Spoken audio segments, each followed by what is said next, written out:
Hey everybody, it's Glenn, back in this video as my reviews of the Marvel Legends Captain America Giant Man BAF wave roll on with Red Guardian.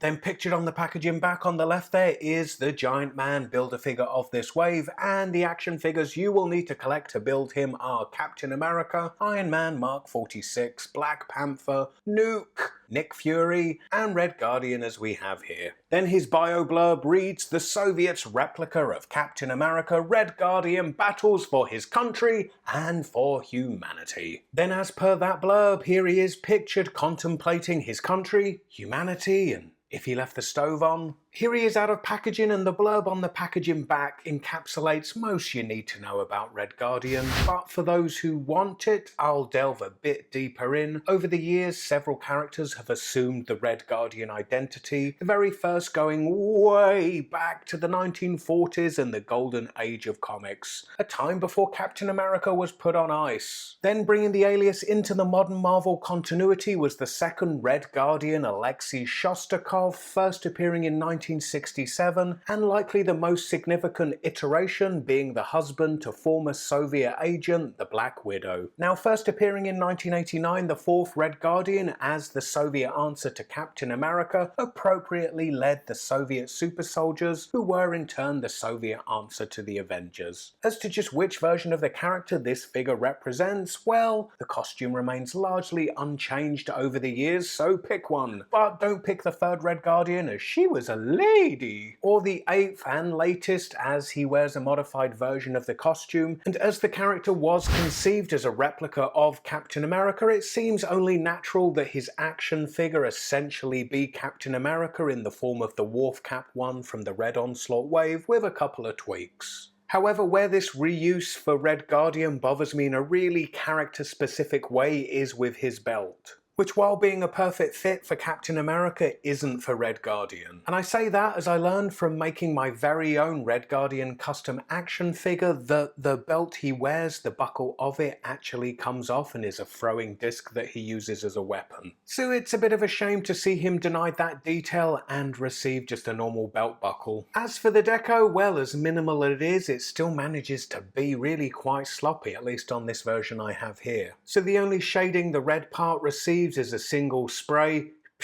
to the front of his chest. And while that shading does create some nice contrast for the white star, the star itself, the application, isn't very crisp and just a mess really. Then I do like the head sculpt. I mean, it's simple for what it is, but the fin over the top of the head screams classic comic design to me, and I like the whites of the eyes and their blacks around, creates an air of mystery to the character. And that's a mystery that suits, as his allegiance is often called into question, frequently portrayed as a hero, but then his servitude to the Soviet Union often paints him as a villain too. Yet unfortunately, distracting me from all of that is the various splashing of white paint spotted around his head. And of course, as a counterpart to Captain America, he does also come with a shield emblazoned with a white star, and I do really like the metallic red of this. Red flat plastic can often look quite cheap, but here the metallic of it elevates it beyond that. And then it has the clip and the peg on the reverse of it, so the peg can be plugged into Red Guardian's back. Then when battle calls, he can be readied for that by clipping the shield to his wrist. Now looking at articulation, and his head is able to rotate side to side, he's able to bury his chin into his chest there, and then he's able to look up this much. At the shoulder his arm rotates,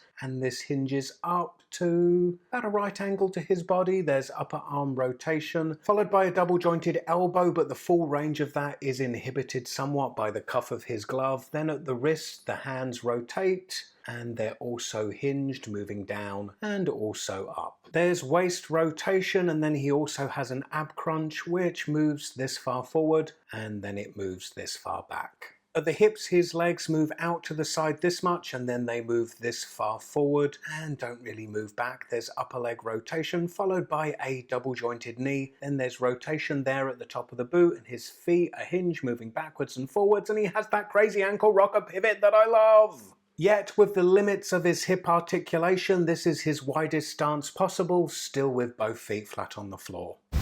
Yep, there you go, Jacob, and not just compared to Red Guardian, but sandwiched in between Red Guardian and Cap. He is looking a bit petite on the Bucky Cap body, but I fear it may be one and done when it comes to the US agent, but I do hope he gets updated on this bigger buck. So all things considered, and if you're a classic comics fan like myself, then Red Guardian will likely tickle your fancy. When these hit retail, I imagine Red Guardian might just be the last of the wave to leave the pegs, thus giving an opportunity to you, if you can, to buy in store in person to avoid any of the Deco mishaps mine suffers from, as that's left me a little disappointed in him. But onwards and hopefully upwards. Anyway, click this video if you missed my review of Nuke from this same series, and I hope to see you all next time. Bye.